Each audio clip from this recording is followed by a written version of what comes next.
Olá você, telespectadora da TV Cultura, olá você, telespectador.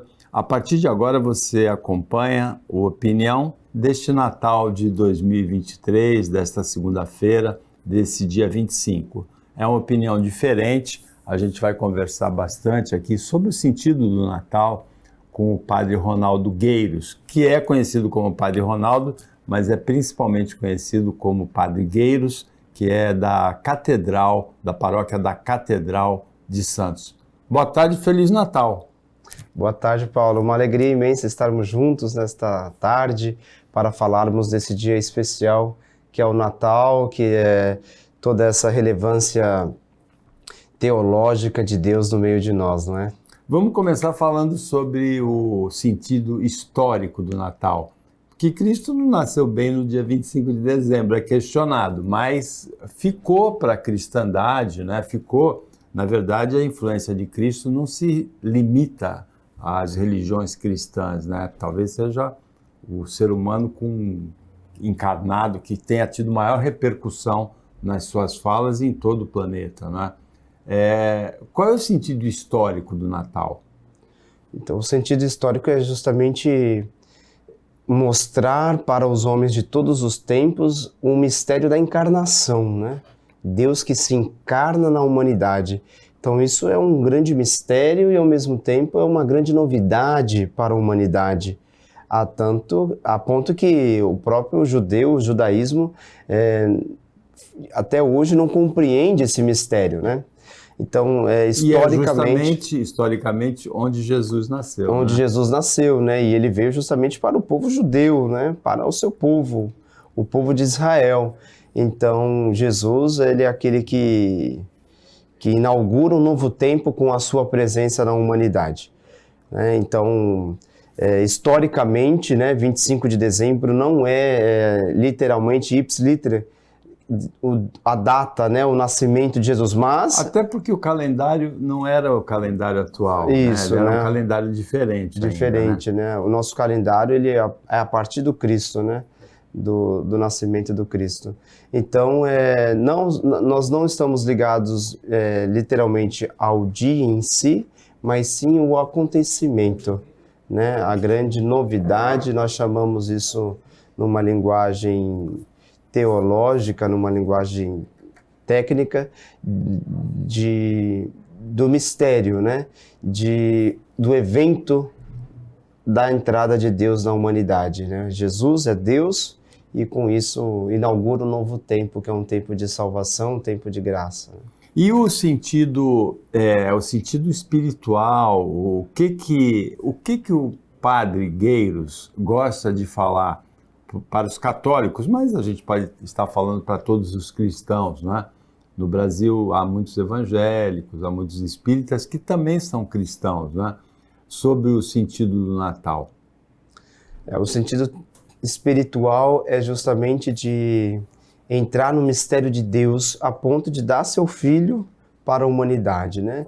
E de um jeito que eloquente, ninguém jamais pensou que Deus se faria homem no seio de uma mulher, de uma virgem, conhecida como Maria, e que ela dissesse sim ao projeto de Deus. Então, é você mergulhar nessa profundidade desse amor de Deus por cada um de nós. Então, o ser humano, o cristão, é chamado a se apaixonar por Deus, né? A dimensão espiritual é sempre de se apaixonar por esse mistério de amor, de iniciativa de Deus pelo ser humano, né? A ponto de enviar seu Filho, de descer do céu, não é? De se encarnar, de se fazer homem, de se rebaixar, de se humilhar para nos humanizar pelo mistério do Natal, né? Que é o nascimento, né?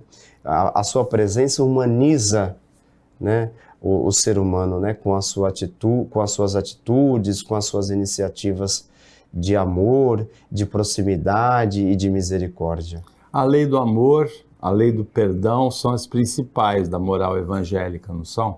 Sim. O próprio Cristo resumiu: ama a Deus sobre todas as coisas e ao próximo como a ti mesmo, aí estão toda a lei e os profetas, né?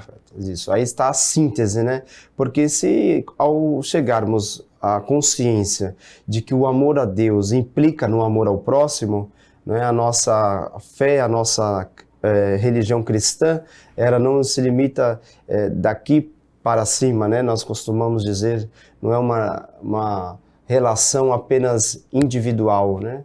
Eu e Deus. Não, muito pelo contrário. É uma relação que passa pelo outro, que passa pela comunidade e que chega até Deus. Então, implica necessariamente você amar o próximo, você ter uma empatia por aqueles que estão à sua volta, né? Você fala de uma relação verticalizada do ser humano com a divindade, com Deus, e uma relação horizontalizada com o próximo. Com o próximo, sobretudo horizontalizada.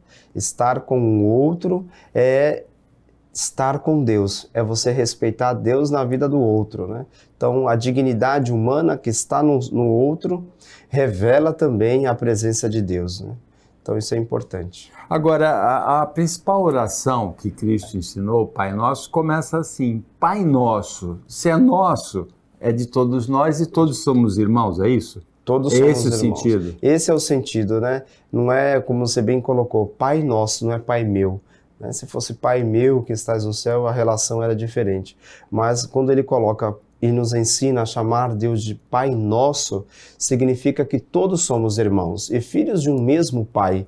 Portanto, somos uma grande família de Deus, não é? Celebramos após o Natal também a festa da Sagrada Família de Nazaré. Então, a extensão da família de Nazaré, que é Jesus, Maria e José, passa a ser toda a humanidade pela graça do batismo, que pelo batismo nós somos incorporados à vida de Cristo. Então, nós passamos a pertencer a essa grande família de Cristo que temos como um elo de unidade, que é o Pai, né? Que nós todos somos irmãos, né? De um mesmo Pai que governa, que rege toda a humanidade. Né? Agora, essa mesma oração fala: não nos deixeis cair em tentação, mas afastai-nos do mal. Ou seja, a tentação vai existir. O mérito não é não ter a tentação, é resistir a ela, é vencer a tentação. Até o próprio Cristo foi tentado. Até o Cristo, o Filho de Deus, foi tentado. E nós não somos diferentes. Passamos pelas tentações e como passamos, como no dia a dia, como no ordinário da nossa semana, do nosso dia, a gente vai percebendo inúmeras tentações. Mas aí está o segredo, superar a tentação, né? Mas qual que é essa tentação? Talvez essa seja uma grande pergunta que os cristãos se perguntam, né? Que tentação é essa? É uma tentação da carne? É uma tentação moral, ética, né? Mas da ambição. Da ambição, né? Mas é sobretudo uma tentação espiritual. Uma tentação de desistirmos de seguir o Senhor, uma tentação de titubear, uma linguagem assim que todos conhecem, de vacilar na fé. Quando Jesus nos ensina a não nos deixar cairmos em tentação... Mas ele não especifica qual é a tentação na oração, né? Mas a tentação, ela está ligada... a gente precisa muito perceber qual que é o contexto em que ele foi falado isso, né? Está justamente ligado às tentações no momento em que ele foi tentado pelo inimigo. Né? Foi no deserto, ele foi tentado, então ele estava sendo tentado a desistir de Deus, do projeto de Deus, projeto da sua missão, né? De salvação. Então ali não nos deixei cair na tentação de nos abrirmos a um projeto egoísta, a um projeto mesquinho, porque o projeto de Deus é sempre um projeto alargado, um projeto em que todos são chamados a se salvar a partir da sua experiência de amor. Né? Agora, você acha que essa tentação pode ser amplificada? Porque todos nós, seres humanos, somos sujeitos, como você descreveu, a muitas tentações, Sim. né? Sim, em todas as tentações nós somos chamados a vencê-las. Né? E aí o Pai Nosso pede: não nos deixeis cair em tentação, mas afastai-nos do mal. Do mal. E aí a gente percebe que essa oração ela tem um peso muito significativo na vida do cristão, do crente, né? Daquele que acredita em Deus. Porque é pedindo que se recebe, né? Então, Jesus, ao colocar essa oração para os discípulos, ele evidencia que a tentação está presente na vida do ser humano, não é? E, ao mesmo tempo, o mal que está aí inerente ao ser humano, o mal que está presente no coração humano, que nós somos chamados todos os dias a vencer, né? A passar por essa barreira que pode, muitas das vezes, nos prender, pode aí nos ofuscar aquilo que nós somos, que é a nossa dignidade humana. Agora, ainda resgatando aquele sentido histórico que a gente conversou no começo, o período de Natal, ele coloca no coração das pessoas a solidariedade, uma maior solidariedade do que no resto do ano para muitas pessoas. E ele já começa no final de novembro, começo de dezembro, tem alguma coisa muito materialista aí, que a gente vai conversar sobre ela, mas ele se prolonga até o dia 6 de janeiro, quando se celebra Reis Magos, que é uma festa católica também. Qual é o sentido daqueles 3 reis, da estrela de Belém? O sentido é justamente em mostrar para a humanidade que a revelação de Deus em Jesus, não é? Não Porque é só... foram 3 reis que se inclinaram diante de um bebê, né? De um bebê, então. E você vai vendo que são 3 reis magos. Aí está a grande diferença. Eles não são religiosos, né? Eles têm toda uma outra cultura religiosa. Então, quem que se inclina para estar com o Senhor, com Jesus, são aqueles que não estavam esperando Jesus.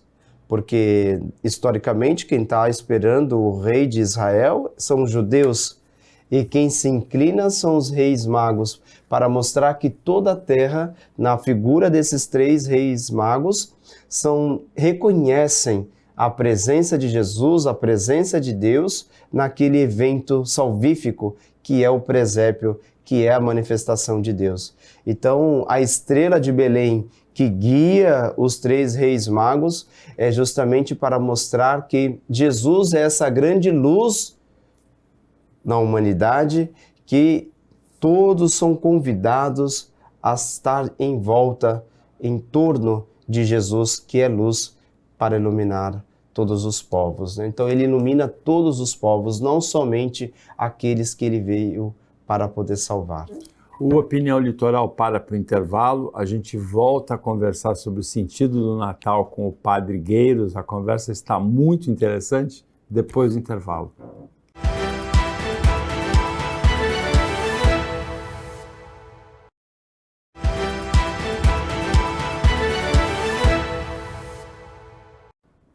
Voltando com a Opinião Litoral desta segunda-feira, dia de Natal, uma opinião diferente, especial, em que a gente conversa com o Padre Gueiros sobre o sentido, sobre os múltiplos sentidos do Natal. Aqui o padre é o da paróquia da Catedral, no centro de Santos. Padre Gueiros, tem um livro de uma grande escritora dos Estados Unidos, e é o grande livro da carreira dela, é uma pesquisa de 40 anos. Ela descreve a vida de São Lucas, que é um dos 4 evangelistas e que é o único evangelista que não conviveu com Cristo. Ele não era apóstolo, ele foi convertido por São Paulo, é descrito isso no livro, conversou com Maria depois da morte de Cristo e conversou com os reis magos, inclusive, na volta deles da viagem. E ele, adolescente, ele viu a estrela de Belém. Então, a estrela de Belém, a pesquisa da Taylor Caldwell mostrou que ela não foi vista, ela não guiou apenas os reis magos, né? Sim, na verdade, a estrela de Belém, ela está para iluminar a todos, né? Para indicar o caminho a toda a humanidade, né? Os 3 reis magos são, na verdade, um protótipo de toda a humanidade ali presente, para que encontre realmente o Salvador, né? E encontre no inesperado, né? Ninguém esperava que seria numa manjedoura, no subúrbio de Nazaré, né? Então foi justamente no subúrbio de Nazaré onde Deus surpreendeu a humanidade, né? Na paróquia da Catedral foi montado um presépio? Temos, como tradição de antiquíssima... Você acha importante esse simbolismo no Natal? É importante, né, porque justamente, inclusive agora estamos celebrando 800 anos do presépio de São Francisco. Que foi o criador, né? Foi o criador, o grande São Francisco idealizador do presépio. Então estamos celebrando 800 anos da criação do presépio. Exatos 800 anos? 800 anos, exatamente esse ano. 1223? Isso. Século XIII.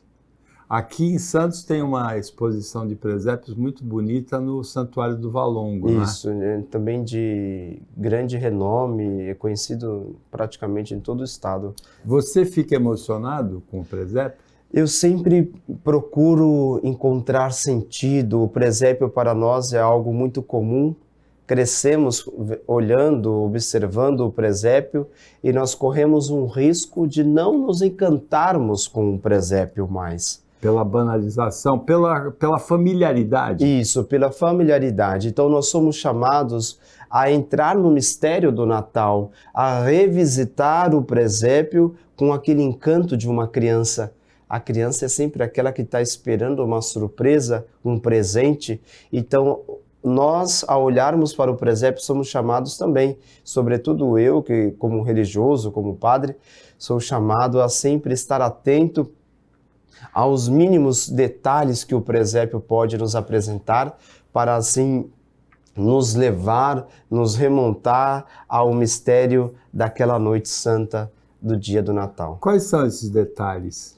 Os detalhes do movimento, do cenário, de cada gesto, de cada símbolo que há no presépio, né? Por exemplo, os animais ali em torno ali da manjedoura, não é? Como também toda a milícia celeste nos anjos e nos arcanjos ali também presente em torno de Jesus.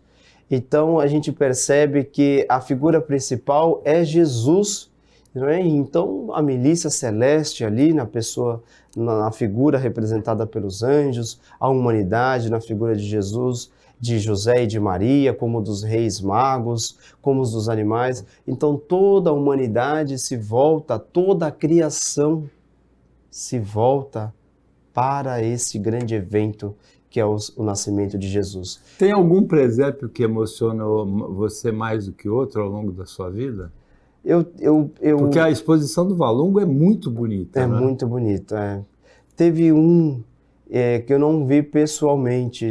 Teve o Papa Bento XVI, teve um ano em que ele fez várias exposições no Vaticano.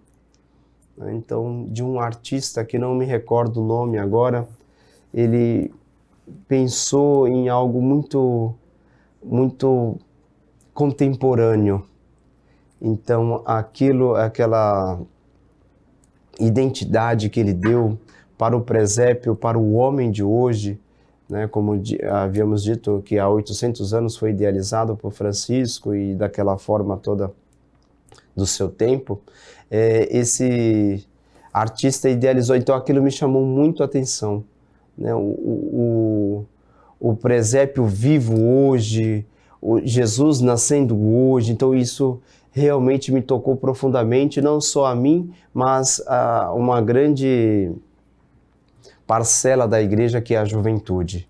Então falou muito aos corações juvenis. Esse presépio que o Papa Bento que estava no Vaticano, foram várias exposições, ele assim idealizou, desejou, e um dos artistas, um dos técnicos pensou em algo muito contemporâneo, muito ligado à juventude. O presépio da Catedral está aberto à visitação para o público? Sim, estamos diariamente aberto. Você recomenda? Ele está bonito? Está bonito, vale a pena visitar o nosso presépio, até porque nós estamos vivendo no ano centenário da Diocese de Santos. Estamos completando 100 anos de criação. 800 anos da criação do presépio e 100 anos da Diocese? 100 anos da Diocese de Santos, né? Então, nós estamos no ano jubilar. Com isso, nós temos a Porta Santa, que nós, assim, conseguimos pela graça desse ano jubileu. Então, quem passar pela Porta Santa lucra a indulgência plenária. Com isso também tem a oportunidade de passar no presépio, de visitar o presépio, de reacender a chama da fé. Eu vou lá hoje, hein? Opa, então vou te aguardar lá. Hoje é Natal. Além da visão do presépio, ainda tem indulgência plenária? Tem indulgência plenária, porque esse ano jubilar, a igreja local, que é a Igreja de Santos, solicitou a Roma a concessão de todos os fiéis que passarem pela catedral, visitarem a catedral, cruzar a Porta Santa, lucrar indulgência plenária, para poder assim ser um ano de graça, um ano de jubilar. Em Itanhaém tem um presépio muito bonito, eu não vi pessoalmente, mas é construído, ele foi montado com esculturas de areia por um artista plástico em Itanhaém. É muito bonito também esse presépio em Itanhaém. Eu já vi alguma coisa semelhante também na praia. Em Itanhaém eu trabalhei no ano de 2021 e realmente eu já vi essa escultura, assim, essa coisa... É bem bonito, né? É realmente encantador e fica muito vivo na praça lá, com iluminação e os turistas... Em Santos tem um presépio vivo, né? Em Santos também. Tem, aqui no centro também de Santos. Na Praça Mauá, né? Na Praça Mauá, inclusive. Também tem uma decoração de Natal. Tá muito belo. Agora, eu acabei não perguntando naquele momento que a gente falou de tentação, mas o Papa Francisco, que tem uma imagem assim de modernização, de atualização das questões teológicas, das questões católicas, uma vez numa entrevista, ele falou que no sepultamento de um cardeal, ele teve uma tentação e roubou um crucifixo. Você lembra que ele falou isso? Quer dizer, é uma tentação, né, também, não é? É uma tentação. Ele caiu na tentação, né? E conseguiu levar? Conseguiu levar o crucifixo. Ele falou que ele se arrependeu depois, mas o crucifixo era muito bonito e era muito significativo para ele, porque ele conhecia aquele cardeal, tinha um grande respeito, e ele no velório ele roubou o crucifixo. Foi uma confissão até muito interessante, que de uma certa maneira humaniza, né, a figura do Papa. Papa, Realmente o Papa Francisco ele é uma figura que tem chamado muita atenção, não só dos católicos, mas de todos os homens de boa vontade, né? Ele é uma liderança assim universal e ele mostra a humanidade do Papa, mostra a sensibilidade também de ser homem, de ser cristão, né? Das suas iniciativas que muitas das vezes ele toma anonimamente, né? Ali em torno do Vaticano, às vezes parece que ele se veste com outra roupa para poder fazer algum tipo de caridade, algum tipo de serviço assim à população de rua.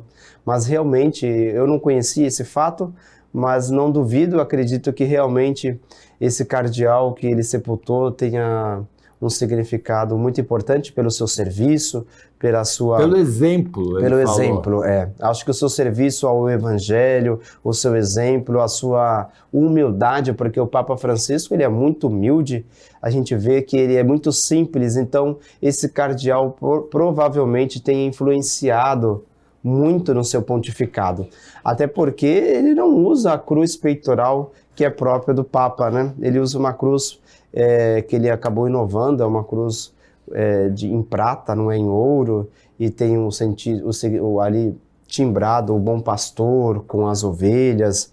Então, de repente, pode ser até que seja esse crucifixo que ele tenha. Não sei se é esse. Agora, a figura de um Papa, o Papa Francisco é o primeiro Papa nascido aqui na América do Sul, não é? Isso.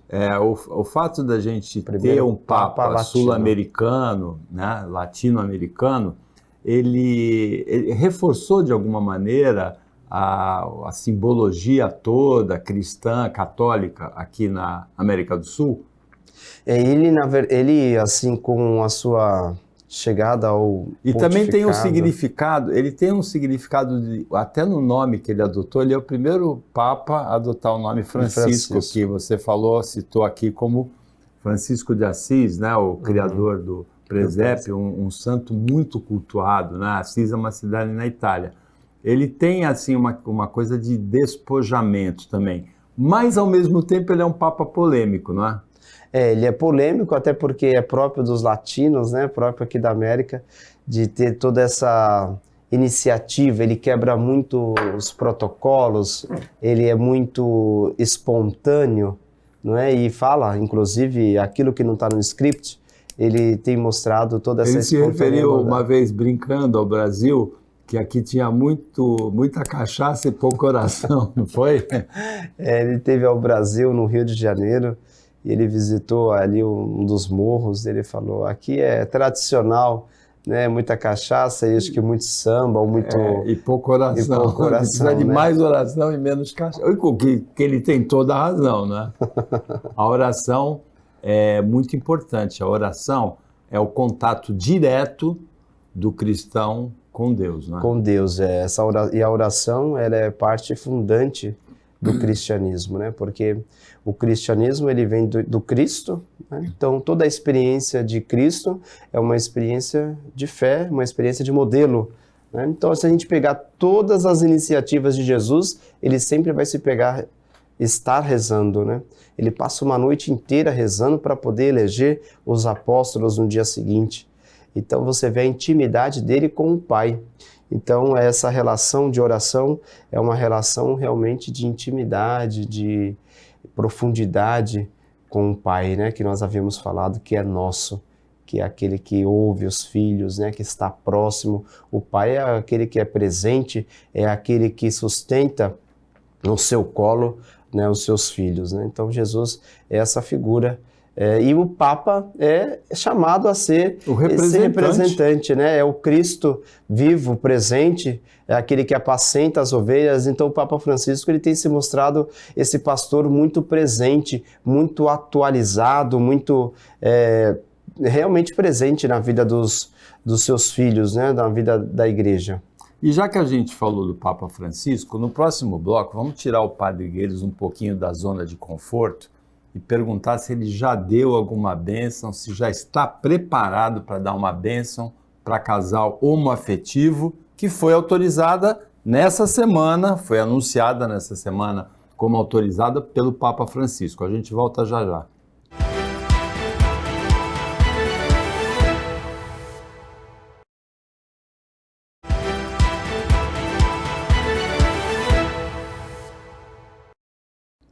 Voltando para o último bloco desse Opinião Especial, desse Opinião do dia de Natal, em que a gente conversa com o Padre Gueiros, o Padre Ronaldo Gueiros, da paróquia da Catedral de Santos.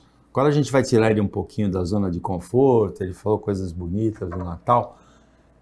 Padre Gueiros, o Papa Francisco, que você elogiou bastante aqui, ele autorizou uma semana, pouco mais de uma semana, inclusive ele fez aniversário, né? Ele completou 87 anos uma semana antes do Natal, é um sagitariano, né? Ele anunciou que fica autorizada a partir de agora a bênção da Igreja Católica para casais homoafetivos. Você já está preparado para abençoar os casais homoafetivos? Na verdade, essa é uma realidade humana, não é? Todos nós, a igreja nunca negou a bênção, a igreja nunca excluiu ninguém, não é? Então, esse documento que o Papa promulgou há poucos dias realmente foi uma grande novidade para a igreja e para o mundo, né? Aquilo que também no cotidiano já vinha sendo realizado, não é? A igreja já tem outros meios de acolher a todos. A igreja é mãe, o próprio Papa Francisco afirma isso. A igreja é mãe e acolhe a todos no seu amor, não é? Então, ninguém está excluído do projeto de salvação, do projeto de redenção, de amor do Pai, como havíamos falado, que é Pai nosso, não é Pai meu nem seu, mas é nosso. Se é nosso, Ele cuida de todos. Então, ele, com esta iniciativa de conceder a bênção, é justamente de evidenciar, né, essa presença amorosa de Deus em todos os seus filhos. Deus ama todos como filhos, e o Pai é aquele que não exclui ninguém, que não faz distinção, e a bênção é sempre essa graça, essa presença, essa manifestação de amor por todos os seus filhos, né? Então, ninguém está excluído, ninguém está excluso de alcançar a bênção de Deus, né? Então, isso realmente é algo muito importante que ele, assim, colocou para toda a igreja. Agora, Padre Gueiros, a gente vive num tempo muito materialista, né? O sucesso material, o sucesso, o poder, a riqueza, a beleza, são muito exaltados, né? Embora eles sejam efêmeros, eles sejam passageiros. Fica difícil escavar em torno desse materialismo todo para poder transmitir o sentido espiritual do Natal, que também é muito materializado pela questão da ceia, pela questão dos presentes? É sempre um esforço do ser humano em chegar àquilo que de fato é um momento celebrativo que estamos celebrando, não é? Sempre o ser humano, ele é sempre tentado, ou falamos de tentação, ele é sempre tentado a se inclinar-se para aquilo que é mais fácil, não é? Que é justamente o poder, o prestígio e todos os holofortes que o mundo contemporâneo pode assim nos apresentar como valores. Mas o cristão, sobretudo, é chamado a ir mais além do que a festa, do que a ceia, do que os presentes, mas de, como havia dito no início, a presença de Deus na humanidade. Então, o verdadeiro sentido nunca pode ficar, né, como segundo plano, mas é sempre enaltecer, sempre evidenciar a capacidade de Deus de se encarnar na humanidade. E aí, então, se apaixonar por esse Deus. Deus é sempre alguém, é sempre esse ser que nós somos chamados a sempre estar apaixonados, porque todas as suas iniciativas foram de vida, de salvação, de plenitude do ser humano, né? O mistério do Natal é a presença de Jesus no meio de nós, para nos iluminar, para nos salvar, portanto, para nos garantir a felicidade completa. Nenhum de nós nascemos para sermos infelizes.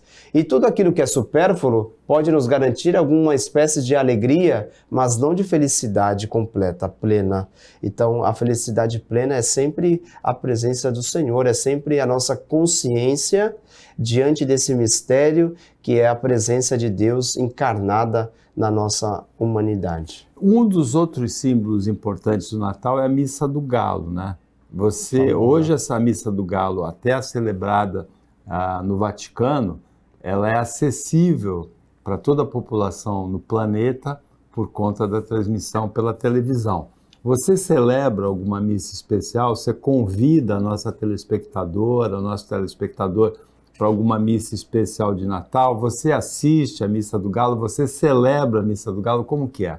A Missa do Galo é a antiquíssima tradição da igreja, não é? Então eu sempre costumo acompanhar pelas redes, pelos telejornais, a Missa do Galo, em que o Papa celebra no Vaticano. Mas nós temos a missa também tradicional, missa de Natal, aqui na nossa catedral. Aproveito para convidar a todos, né? Hoje, às 18 horas, teremos missa, às 16 horas ainda teremos missa aqui no Santuário do Monte Serrat, no alto do monte, às 16 horas, e às 18 horas na Igreja Catedral.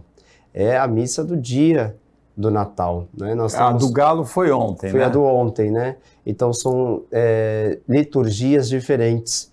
Então hoje é a missa do Natal mesmo, o evangelho do dia, do nascimento de Jesus e de toda essa expectativa da humanidade por essa grande luz, não é? E normalmente iluminamos as nossas casas e fazemos todos esses enfeites em torno das nossas residências, da nossa cidade, não é? De tudo aquilo que nós somos chamados a estar próximo. Mas é sempre Jesus que é a grande luz desse dia especial, desse Natal, né? Então, ir à missa significa afirmar: eu quero permanecer na luz. Eu quero ser como os reis que se aproximam de Jesus, não é?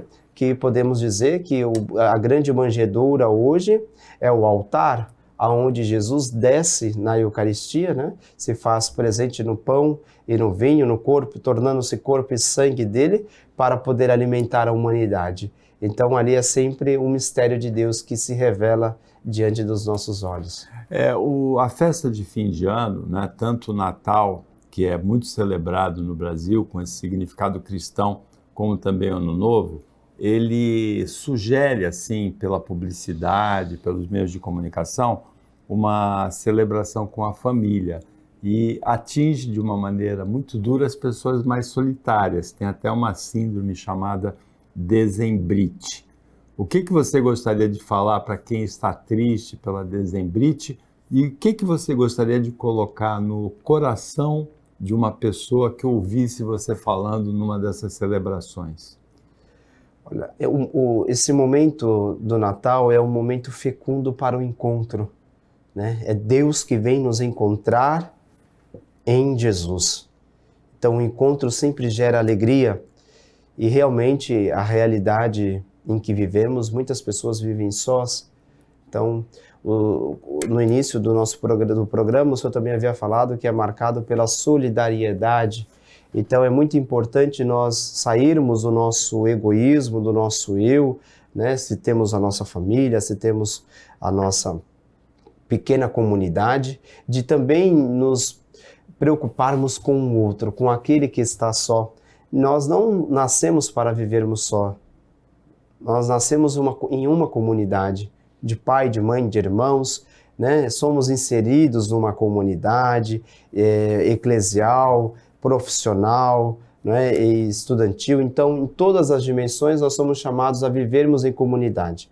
Então, esse momento do Natal é o momento em que nós também somos chamados a fazer uma ligação, a visitar alguém, a termos também a predisposição de ir ao encontro do outro, assim como Jesus veio ao nosso encontro.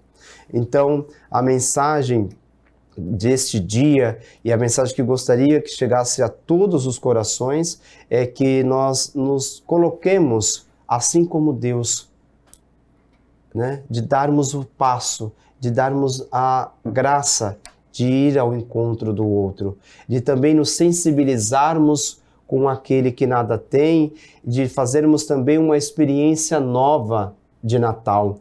Estamos habituados ao presépio, estamos habituados a todos os anos celebrarmos o Natal. Então é justamente o esforço de não cairmos na tentação de ser mais um Natal em nossas vidas, mas de realmente ressignificarmos, de fazermos com que esta celebração desse dia de hoje se torne especial, né? Que nós possamos surpreender o outro com a nossa presença, com o nosso afeto, com o nosso carinho, com o nosso tempo que é tão valioso nos dias de hoje, nós dedicarmos tempo ao outro, a quem não esperava a nossa presença, o nosso afeto, é justamente uma surpresa de Deus. E assim foi Deus que nos surpreendeu com a sua presença quando nos enviou o seu Filho. E é uma mensagem também de esperança, né? Porque mesmo no momento difícil, mesmo na situação adversa, o final do ano e o início do novo ano, que fica entre o Natal e a festa dos Reis Magos, ele pode significar um recomeço, e no recomeço é muito importante a esperança, não é? A esperança é justamente aquilo que nos move, aquilo que nos coloca em movimento, que nos lança para novos desafios. Então Jesus, ele vem ao nosso encontro justamente para reacender a esperança de dias melhores, de tempos melhores. Então, com a sua força, com a sua presença, que está presente na Eucaristia, que Jesus não vem mais novamente no presépio, mas vem presente na vida do irmão, vem presente na vida sacramental da igreja. Então é justamente para nos colocar em movimento, para nos lançar para novos desafios, para continuarmos construindo o reino de Deus no meio de nós, com essa presença fortalecedora do Natal.